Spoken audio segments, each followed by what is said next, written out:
आपको अगर किसी बीच के किनारे रेत का पहाड़ नजर आए तो उस पर चढ़ने की गलती बिल्कुल मत करना, क्योंकि आज की वीडियो में जो मैं आपको बताने वाला हूं उसको सुनकर आप सतर्क जरूर हो जाएंगे।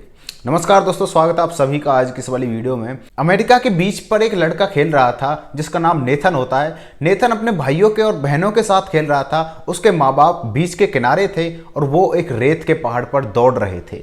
नेथन उनमें सबसे आगे था और नेथन जैसे सबसे आगे था तो भागता भागता जाता है तो उसके जो भाई बहन थे वो पीछे खड़े हुए थे, पीछे भाग रहे थे उसके।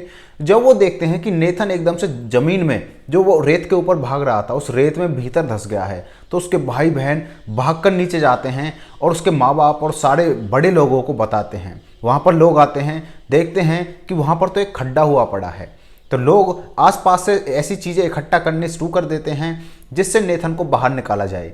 वो एक लकड़ी लाते हैं, एक रस्सी लाते हैं, लेकिन नेथन तक वो चीज़ पहुंच ही नहीं रही थी।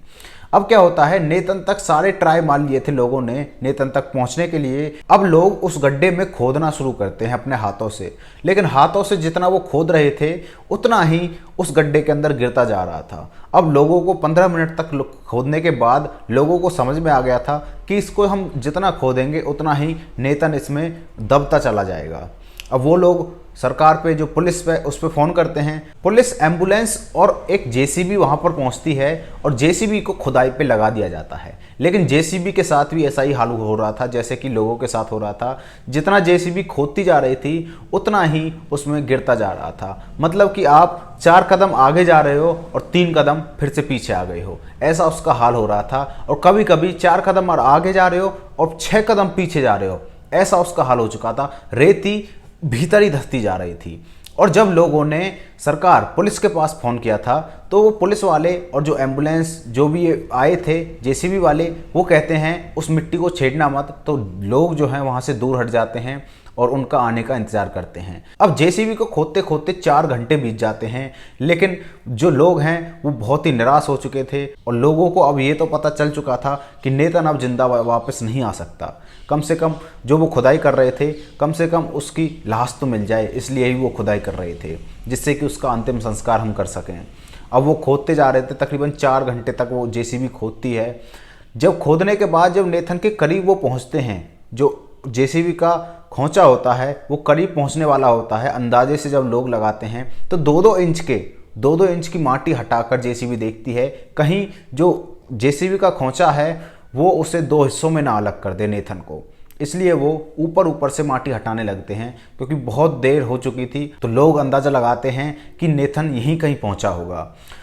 थोड़ी देर बाद जेसीबी का खोंचा किसी चीज़ में अलझता है तो देखते हैं माटी हटाकर कि, और सबको श्योर हो चुका था ये कोई और नहीं, नेथन ही है।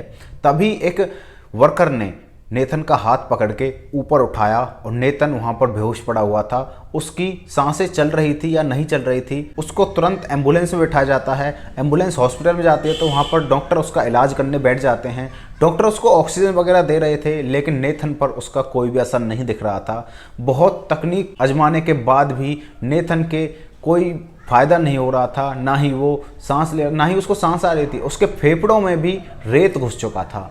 तो डॉक्टर बहुत ही ज़्यादा ट्राई करते हैं, बहुत ट्राई करते रहते हैं। एक वक्त ऐसा आता है, उसके मम्मी पापा जब हॉस्पिटल में पहुंचते हैं तो उसके मम्मी पापा को बताया जाता है कि अभी नेथन का कुछ रिएक्शन नहीं आ रहा है डॉक्टर के द्वारा। डॉक्टर ये नहीं बताते हैं कि नेथन मर चुका है या नहीं मर चुका। तो अब डॉक्टर क्या सोचते हैं कि इसको आईसीयू में भर्ती किया जाए और स्पेशलिस्ट डॉक्टरों की टीम को बुलाया जाए। तो जैसे वो टीम आती है तो वो रिसर्च अपनी चालू कर देते हैं, इलाज में जुट जाते हैं। तभी उनको एक चीज़ नज़र आती है कि नेथन के सर पे एक घाव बना पड़ा है। उस घाव में से खून बाहर की तरफ बह रहा है, बाहर की तरफ पिचकारी सी चल रही है, ऐसा उसका दृश्य था उस टाइम पे।